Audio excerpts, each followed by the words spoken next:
ناگهان چقدر زود دیر می شود. کوچه پس کوچه های کودکی را به سرعت طی کردیم و در زندگی گم شدیم.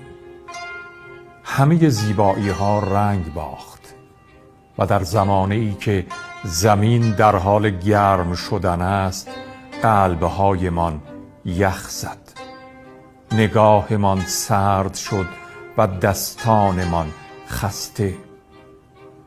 دیگر باران با ترانه نمی بارد و ما کودکان دیروز دلتنگ شدیم، زرد شدیم، پژمردیم و خشکزار زندگیمان تشنه آب شد.